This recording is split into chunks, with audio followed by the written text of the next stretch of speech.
Welcome to quick study material. Very very good morning आप सभी लोगों को। आज जो आपकी क्लास है वो थोड़ी सी लेट हो गई है।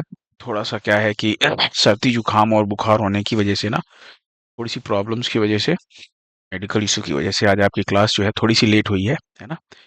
और आज हम बात करेंगे 3 फरवरी से रिलेटेड जितने भी आपके इंपॉर्टेंट क्वेश्चंस है, और साथ ही स्टैटिक जीके की बात करेंगे जो आपके एग्जाम्स में बार बार क्वेश्चन बनते हैं, है ना। जितने भी इंपॉर्टेंट क्वेश्चंस होंगे उन सभी क्वेश्चंस को देखेंगे, ठीक है। और पिछला जो कुछ भी रहेगा इंपॉर्टेंट उसको रिवाइज भी करते चलेंगे। चलिए सबसे पहले क्वेश्चन की बात करते हैं। आज का जो पहला क्वेश्चन है वो है हीरो की टोटो की। नाम बहुत गजब का है ना, नाम इतना खतरनाक है कि आप लोग कंफ्यूज ही हो जाएंगे कि ये कैसा नाम है। मतलब मैं खुद सोचता हूँ कभी कभी कि इनके मम्मी पापा इनको किस नाम से बुलाते होंगे, है ना। कितना गजब का नाम ये लोग रखते हैं। किस कंपनी के ये सीईओ बने हैं, तो आप यहाँ पे लोगो देख करके समझ गए होंगे हम सोनी कंपनी की बात कर रहे हैं। किसकी बात कर रहे हैं? सोनी कंपनी की। यहाँ पे आपको ध्यान रखना है कि इनका नाम क्या है। इनका नाम है हिरोकी टोटोकी, और ये अभी सोनी कंपनी के क्या बने हैं? सीईओ बने हैं। अच्छा, लास्ट क्लास के अंदर ना, मैंने परसों की क्लास में आपको बताया था मारुति सुजुकी के भी ना अभी नए एमडी और सीईओ बने हैं। इनका नाम भी बहुत खतरनाक था। तो मारुति सुजुकी के जो नए एमडी और सीईओ बने हैं, हिसाशी ताकेउची। याद आ रहा किसी को? मैं फिर से याद दिला दूं। हिसाशी ताकेउची।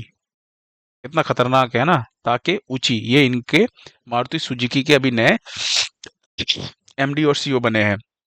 चलिए नेक्स्ट क्वेश्चन देखिए। अगला क्वेश्चन क्या है आपका? हाल ही में मनोज कुमार ने संन्यास की घोषणा की है, उनका संबंध किस खेल से है? बात किसकी कर रहे हैं? मनोज कुमार की। तो मनोज कुमार की अगर बात करें तो ये एक ना मुक्केबाजी से इनका संबंध, एक मुक्केबाज थे, है ना। और अभी इन्होंने संन्यास की घोषणा की है। मनोज कुमार की उपलब्धियों के बारे में भी जानते हैं। एक बार इमेज में देखिए मनोज कुमार को। ये जो आप देख रहे हैं ये मनोज कुमार हैं, और अभी इन्होंने संन्यास की घोषणा कर दी है। और इनका संबंध मुक्केबाजी से है, बॉक्सिंग से है। किससे है? बॉक्सिंग से, है ना, मुक्केबाजी से। आपको ध्यान रखना है यहाँ पर कि इनकी कुछ उपलब्धियों के बारे में। जैसे 2010 की बात करूं अगर मैं, तो कॉमनवेल्थ गेम्स में इन्होंने गोल्ड मेडल जीता था। 2014 में इनको अर्जुन अवार्ड दिया गया था। 2016 में साउथ एशियन गेम्स में इन्होंने गोल्ड जीता था। 2018 में एक हरियाणा का अवार्ड होता है, भीम अवार्ड, है ना, हरियाणा का अवार्ड होता है। ये इनको 2018 में दिया गया था। तो फिलहाल इन्होंने संन्यास की घोषणा कर दी है। आपके लिए बस इतना इंपॉर्टेंट है कि इनका संबंध किस खेल से है, ठीक है। हाल ही में धर्मांतरण विरोधी विधेयक कौन सी राज्य सरकार पेश करेगी? अभी धर्मांतरण विरोधी विधेयक जो है इसको राजस्थान सरकार जो है पेश करेगी। ऑप्शन सी जो है वो आपका बिल्कुल सही है, ठीक है। राजस्थान की बात करें तो इसकी राजधानी क्या है? इसकी राजधानी जयपुर है। अभी वर्तमान में मुख्यमंत्री कौन है? भजनलाल शर्मा है। राज्यपाल की बात करूं तो हरिभाऊ किशन राव बागटे जो है वो भी वर्तमान में क्या है? राज्यपाल है। हाल ही में अमेरिका के खिलाफ किस देश ने टैरिफ लगाने की घोषणा की है? देखिए, अमेरिका के जब से ये 47वें नंबर के राष्ट्रपति बने ना, डोनाल्ड ट्रंप, इन्होंने ना बहुत मतलब गजब का हेर फेर कर दिया है। अगर हम बात करें तो अभी तो अमेरिका ने क्या किया था, डब्ल्यूएचओ से निकलने की घोषणा की थी। फिर जब पेरिस जलवायु समझौता जो है उससे भी बाहर निकलने की घोषणा कर दी। उसके बाद अमेरिका ने क्या किया है कि देखिए, ध्यान से समझिएगा। एक मैं इमेज दिखा रहा हूँ, इस इमेज के माध्यम से समझने की कोशिश कीजिएगा। अमेरिका ने क्या किया है, कनाडा और मेक्सिको दोनों देश दिख रहे हैं आपको, और बीच में क्या है आपका? अमेरिका। कनाडा और मेक्सिको पे अमेरिका ने क्या किया? 25% का ना टैरिफ लगाया, ठीक है। और वहीं पे चीन के ऊपर क्या लगाया? 10% का टैरिफ लगाया। टैरिफ मतलब आप ये समझ लीजिए एक्स्ट्रा चार्जेस, आप समझिए, मतलब सिंपल लैंग्वेज में, है ना। तो अभी कनाडा और मेक्सिको जैसे कोई भी व्यापार करते हैं ना, कोई भी सामान व्यापार व्यापार करना है तो उस पर एक्स्ट्रा मतलब चार्जेस लगा दिया है। अभी किसने लगाया? अमेरिका ने कनाडा और मेक्सिको पे कितने प्रतिशत का? 25% का लगाया। और चीन जो कि यहाँ पर स्थित है इसके ऊपर 10% का लगाया। ये काम किसने किया? ये अमेरिका ने लगाया। किसके ऊपर? इन सब के ऊपर, ठीक है। अब यहाँ पे ध्यान से समझिएगा। आपने वो अक्सर फिल्मों में देखा ही होगा कि क्या करेगा भाई, सबका बदला लेने की, मतलब फिल्मों में क्या होता है कि मुझे मारा मैं भी तुझे मारूंगा, है ना, सबका बदला लेगा तेरा फैजल। तो सेम यही काम किया है मेक्सिको ने। ऑप्शन बी जो है आपका बिल्कुल सही है। मेक्सिको ने क्या किया है, इसने ना अमेरिका के खिलाफ इसने भी टैरिफ लगा दिया, ठीक है। सबका बदला लेकर रहूंगा, तो इसने क्या किया? इसने भी टैरिफ की घोषणा कर दी है। टैरिफ लगाया किसके खिलाफ? अमेरिका के खिलाफ। शुरुआत किसने की थी? अमेरिका ने की थी। ठीक है। हो सकता है आपसे एग्जाम में क्वेश्चन पूछे कि अमेरिका ने किन देशों के खिलाफ टैरिफ लगाया, तो 3 देश आपको ध्यान रखने हैं, है ना, चीन, मैक्सिको और कनाडा, ठीक है। अब यहाँ पे एक चीज समझिएगा, चीन ने क्या किया है भाई, चीन इस ये चला गया डब्ल्यूटीओ के पास, इसने वहां पे जाकर के केस करने की बात कही है कि भैया हम कुछ नहीं, हमको तो पता नहीं, हम तो केस करेंगे इसके खिलाफ, ठीक है। तो यहाँ पे आपको ध्यान रखना है, चीन जो है डब्ल्यूटीओ में चला गया, वहां पे जाकर के इसने केस करने की घोषणा की है ना। और मैक्सिको ने क्या किया है, टैरिफ लगा दिया है। कनाडा बेचारा कुछ नहीं, उसको तो जो हो रहा होने दो, अभी उसको कोई क्या ही करेगा बेचारा, है ना, उसकी तो खुद की सरकार नहीं से चल रही है।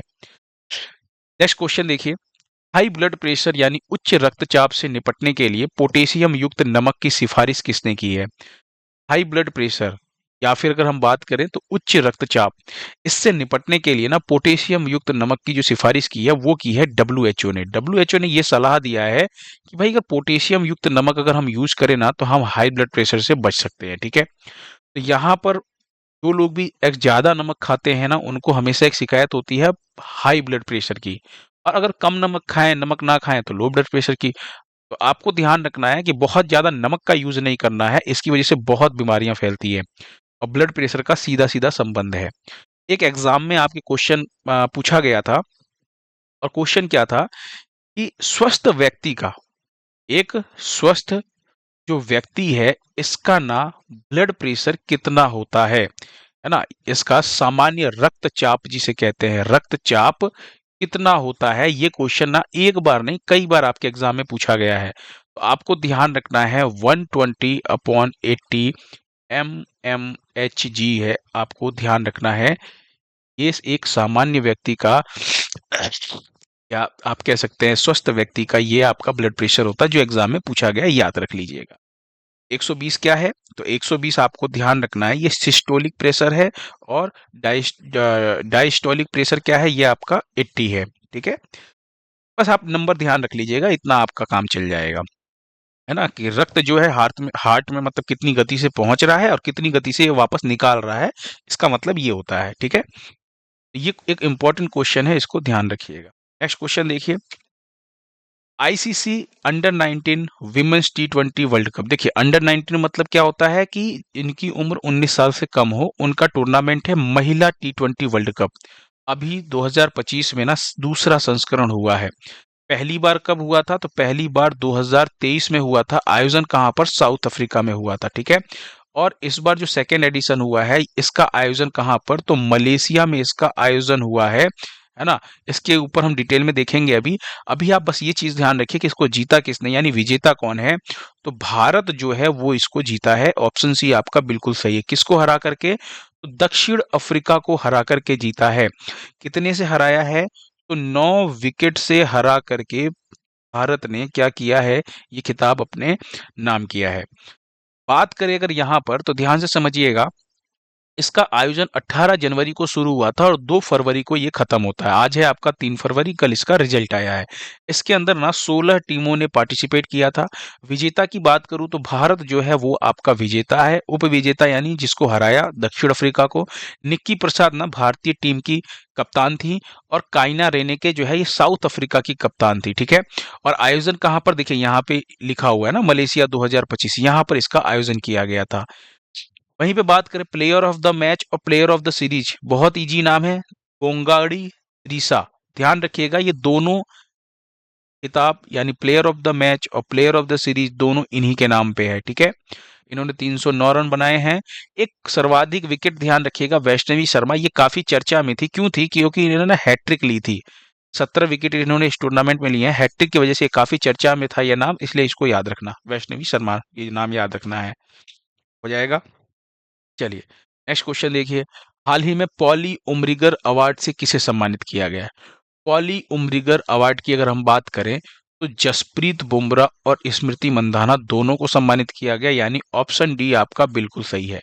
जसप्रीत बुमराह की बात करें तो इनको ना मेल कैटेगरी में और फीमेल कैटेगरी में स्मृति मंधाना को सम्मानित किया गया है पॉली उमरिगर अवार्ड से। क्या होता है पॉली उमरिगर अवार्ड, तो अभी 2023-24 में ना अच्छे प्रदर्शन के लिए मेल और फीमेल कैटेगरी में जो सर्वश्रेष्ठ इंटरनेशनल खिलाड़ी होता है ना क्रिकेट में, उनको ये पॉली उमरिगर अवार्ड जो है दिया गया है। समझ में आया। अच्छा, सचिन तेंदुलकर का याद आ रहा अभी? अभी बीसीसीआई ने C K Naidu lifetime achievement award से सम्मानित किया है। इससे लाइफ टाइम अचीवमेंट अवार्ड से बीसीसीआई ने, तो ये भी आपको ध्यान रखना है। नेक्स्ट क्वेश्चन देखिए, विश्व आर्द्र भूमि दिवस कब मनाया गया है? तो अभी हाल ही में 2 फरवरी को मनाया गया है। ये आपका ना मोस्ट इंपॉर्टेंट क्वेश्चन है, ध्यान रखिएगा। ये आपके पीएससी के अंदर, स्टेट पीसीएस के अंदर, एसएससी के अंदर हर जगह ये क्वेश्चन आपका पूछा गया क्वेश्चन है, ठीक है? एक बार नहीं, कई बार ये क्वेश्चन रिपीट हुआ है। तो आपको ध्यान रखना है, ऑप्शन सी जो है वो आपका बिल्कुल सही आंसर है। 2 फरवरी को क्या मनाया जाता है? विश्व आर्द्र भूमि दिवस, या फिर आप वर्ल्ड वेटलैंड डे कह सकते हैं। थीम जरूर ध्यान रखिएगा, एग्जाम में आपकी ये थीम भी पूछी गई है, इसलिए थीम बहुत इंपॉर्टेंट है। आपको क्या याद रखना है? थीम क्या है कि हमारी, यहाँ पे एक चीज ध्यान रखना है आपको, ये साझा लिखा हुआ है, सजा नहीं, साझा। क्या है? साझा। हमारी साझा भविष्य के लिए आर्द्र भूमियों की सुरक्षा, यानी protecting wetland for our common future, ये इसकी थीम है, बहुत इंपॉर्टेंट थीम है। आर्द्र भूमि क्या होता है, रामसर साइट्स क्या होती हैं, इनके बारे में हम चर्चा करते हैं, जो आपके बार बार एग्जाम में क्वेश्चन पूछा गया है। सबसे पहले बात करते हैं आर्द्र भूमि या वेटलैंड क्या होता है। आर्द्र भूमि या वेटलैंड ना एक ऐसा भूभाग होता है जहां के परितंत्र का बड़ा हिस्सा जो है स्थायी रूप से या प्रतिवर्ष किसी मौसम में जल से संतृप्त हो, यानी वहां पर ना हमेशा जल आपको देखने को मिले या उसमें डूबा रहे। ऐसे क्षेत्रों में क्या होता है, जलीय पौधों का बाहुल्य होता है, जल और स्थल के मध्य का संक्रमण होता है। ये एकदम सिंपल लैंग्वेज में मैंने है ना मेरी तरफ से लिख दिया है कि जल और स्थल के बीच का संक्रमण है। अब एग्जाम्पल के तौर पे क्या कह सकते हैं हम, जैसे झील हो गया, है ना, दलदली भूमि हो गई, नदी हो गया, है ना, आपके झील हो गई, तालाब, है ना, ये सब कुछ एग्जाम्पल्स मैं आपको बता रहा हूँ ना, डेल्टा, सब क्या है, ये सब आपके आर्द्र भूमि या वेटलैंड के अंदर आने वाली चीजें हैं। अच्छा, अब इसमें एक चीज समझिएगा कि जैव विविधता की दृष्टि से आर्द्र भूमियां ना बहुत ही ज्यादा संवेदनशील होती है, क्योंकि यहाँ पर विशेष प्रकार की वनस्पति और अन्य जीव ही आर्द्र भूमियों पर उगने और फलने फूलने के लिए अनुकूलित होते हैं। यानी आपको एक चीज ध्यान रखना है, जैव विविधता जो होती है ना वो ज्यादा देखने को मिलती है, जैव विविधता ज्यादा देखने को मिलती है यहाँ पर आर्द्र भूमियों में। देखिए, होता क्या है ना कि जहां पर आर्द्र भूमियां होती है वहां जैव विविधता ज्यादा देखने को मिलेगी, और ऐसी चीजें देखने को मिलेगी जो कहीं और देखने को नहीं मिलती है। अब भाई देखिए, जैसे सिंघाड़े का पौधा है, वो आपको पानी के अंदर ही देखने को मिलेगा, रेगिस्तान में देखने को नहीं मिलेगा। समझ रहे हैं आप? वैसे ही मैंग्रोव वन जो है वो आपको दलदली क्षेत्र जो होता है वहीं पर देखने को मिलेगा, आपको राजस्थान के रेगिस्तान में मैंग्रोव वन देखने को नहीं मिलेंगे। तो ऐसा समझिए कि जो दलदली क्षेत्र होता है, जो आर्द्र भूमि होती है ना, यहाँ पे जो प्रजातियों की संख्या होती है वो बहुत ज्यादा होती है, जैव विविधता बहुत ज्यादा होती है। इसीलिए इनके संरक्षण के लिए क्या किया गया है, एक संधि की गई है। ये तो आपने समझा कि आर्द्र भूमि या वेटलैंड क्या होता है। अब समझिए यहाँ पर कि आर्द्र भूमियों के संरक्षण के लिए ईरान के रामसर में 2 फरवरी 1971 में एक समझौता होता है। देखिए मैप देखिए, मैप में ये जो देख रहे हैं आप, ये वर्ल्ड मैप के अंदर यहाँ पर देखिए, ये है आपका ईरान, दिख रहा है आपको? ये क्या है आपका, ये है आपका ईरान, जो रेड कलर से मैंने किया है। कैस्पियन सागर दिख रहा है, इसी कैस्पियन सागर के तट पे यहाँ पे क्या है आपका, एक रामसर स्थल, ये दिख रहा है आपको? ये है आपका कैस्पियन सागर और ये है आपका रामसर स्थल। तो ईरान के रामसर स्थल में ये एक बैठक होती है, यहाँ पर एक समझौता होता है जिसे रामसर कन्वेंशन के नाम से जानते हैं, और ये लागू कब होता है, 21 दिसंबर 1975 से ये लागू होता है। तो इम्पोर्टेंट क्या है कि ईरान के रामसर में ये संधि होती है, समझौता होता है, हस्ताक्षर किए जाते हैं, इसलिए इसका नाम क्या रख दिया गया, रामसर। क्यों? आर्द्र भूमियों के संरक्षण के लिए, जो वेटलैंड है उसके संरक्षण के लिए। कब होता है? तो 2 फरवरी 1971, ये डेट कई बार एग्जाम में पूछा गया है, ठीक है? इसीलिए हम क्या करते हैं, इस दिवस को चिन्हित करने के लिए 2 फरवरी को वर्ल्ड वेटलैंड डे मनाते हैं, और पहली बार 1997 में मनाया गया था आपका विश्व आर्द्र भूमि दिवस, वर्ल्ड वेटलैंड डे पहली बार 1997 में मनाया गया था, और हर साल हम 2 फरवरी को मनाते हैं। थीम मैंने आपको बताई, ये थीम जरूर याद कीजिएगा, इंपॉर्टेंट है। अब कुछ इंपॉर्टेंट क्वेश्चन की तरफ चलते हैं जो आपके एग्जाम में बार बार रिपीट होते हैं। प्रीवियस ईयर्स के क्वेश्चन की बात करें अगर, तो एक इंपॉर्टेंट क्वेश्चन क्या बनता है कि विश्व का पहला रामसर स्थल कौन सा है? यानी पहली बार रामसर स्थल जो घोषित किया गया था वो कोबूर प्रायद्वीप, ये कहाँ पर, ऑस्ट्रेलिया में है।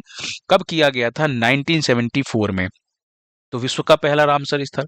भारत का पहला रामसर स्थल क्या है? एक आपको ध्यान रखना है, चिल्का झील, जो कहाँ पर, ओडिशा के अंदर। और दूसरा राजस्थान का केवलादेव नेशनल पार्क आपको ध्यान रखना है। 1981 में इसको घोषित किया गया था। ये भारत का पहला रामसर स्थल है। ये दोनों को एक साथ घोषित किया गया था, इसलिए ये दोनों ही आपके सही आंसर होते हैं। ठीक है, तो रामसर स्थल पूछा जाए भारत का पहला, तो चिल्का झील और केवलादेव दोनों साथ में आपको याद रखना है। फिर भारत में ना सबसे बड़ा रामसर स्थल कौन सा है? तो सुंदरवन वेटलैंड आपको ध्यान रखना है, जो पश्चिम बंगाल या वेस्ट बंगाल आप कह सकते हैं, वहां पर फैला हुआ है। और ये कुछ हिस्सा इसका जो है वो बांग्लादेश में भी फैला हुआ है। भारत का सबसे छोटा रामसर स्थल आपको ध्यान रखना है, रेणुका झील। रेणुका झील जो है, रेणुका वेटलैंड आपको ध्यान रखना है, ये कहाँ पर, तो हिमाचल प्रदेश में है, ये भी ध्यान रखिएगा। वर्तमान में कुल कितने रामसर स्थल हैं? तो अभी 4 नए रामसर स्थल जो हैं वो जोड़े गए हैं, और अब इनकी जो कुल संख्या हो गई है वो हो गई है 89, यानी 89 जो है आपके वर्तमान में कुल रामसर स्थल जो है घोषित किए गए हैं। वो 4 नए रामसर स्थल कौन से हैं? तो एक तो आपको ध्यान रखना, तमिलनाडु में 2 पक्षी अभयारण्य कौन कौन से? एक आपको ध्यान रखना है तमिलनाडु का सक्कर कोट्टई, और दूसरा थिरथेंगल पक्षी अभयारण्य। फिर झारखंड का ध्यान रखिएगा, झारखंड का जो है उधवा झील आपको ध्यान रखना है। वहीं पे अगर मैं बात करूं सिक्किम की, तो सिक्किम के अंदर एक खेचो पलरी आर्द्र भूमि जो है, ये आपका अभी शामिल हुआ है। तो 2025 में जो नए आर्द्र भूमि अभी घोषित हुए हैं, ये आपके लिए इंपॉर्टेंट है। और अब संख्या हो गई है 89। सबसे ज्यादा सर्वाधिक रामसर स्थल कहाँ पर? तो तमिलनाडु में। तमिलनाडु में 2 अभी और शामिल हुए हैं ना, तो 18 से कितने हो गए? अब 20। तो टोटल अब 20 हो गए तमिलनाडु में सर्वाधिक रामसर स्थल। उदयपुर और इंदौर, ये बहुत इंपॉर्टेंट है। पहली बार भारत के 2 शहरों को वेटलैंड सिटीज के रूप में मान्यता मिली है। तो उदयपुर और इंदौर का नाम आपको ध्यान रखना है। उदयपुर राजस्थान का शहर है और इंदौर जो है मध्य प्रदेश का शहर है।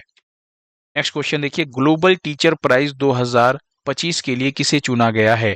तो राजस्थान के शिक्षक हैं मोहम्मद इमरान खान मेवाती। इनको चुना गया है ग्लोबल टीचर प्राइज 2025। दरअसल इसके लिए ना एक लिस्ट जारी की गई है, उस लिस्ट में इनको चुना गया है ना। उस लिस्ट में ये भी शामिल हैं ग्लोबल टीचर प्राइज वाली में। मोहम्मद इमरान खान मेवाती का नाम ध्यान रखिएगा, कहाँ से, तो ये राजस्थान से बिलोंग करते हैं। ठीक है, याद हो जाएगा। चलिए नेक्स्ट क्वेश्चन देखिए, अगला क्वेश्चन क्या है आपका, मार्च 2025 में ब्रिक्स यूथ एंटरप्रेन्योरशिप समिट की मेजबानी कौन सा देश करेगा? तो ब्रिक्स यूथ एंटरप्रेन्योरशिप समिट, यानी इसे हिंदी में अगर हम बोले तो आपको ध्यान रखना है युवा उद्यमिता सम्मेलन। ठीक है, इसकी मेजबानी जो करेगा वो भारत करेगा। ऑप्शन डी आपका बिल्कुल सही है। यहाँ पर देखिए थीम आपको याद रखनी पड़ेगी, बहुत इंपॉर्टेंट है, youth entrepreneurship for sustainable growth, है ना। हिंदी में मैं भी आपको बता दे रहा हूँ। 3 से 7 मार्च तक इसका आयोजन होने वाला है। कौन करेगा होस्ट? तो इंडिया करेगा। हिंदी में मैं आपको बताऊं अगर इसकी, तो यहाँ पर देखिए, सतत विकास के लिए युवा उद्यमिता, ये इसका विषय है, थीम है, बहुत इंपॉर्टेंट है, ध्यान रखिएगा। 3 से 7 मार्च तक इसका आयोजन होना है। आयोजन कौन करेगा? युवा मामले एवं खेल मंत्रालय करेगा। मेजबानी भारत कर रहा है। उद्देश्य की बात करें तो जो युवा उद्यमी है, जो यूथ एंटरप्रेन्योर हैं, उनकी बात करें तो उनके बीच अंतरराष्ट्रीय सहयोग को बढ़ावा देना और ब्रिक्स देश के बीच नए अवसर पैदा करना इसका क्या है? इसका उद्देश्य है।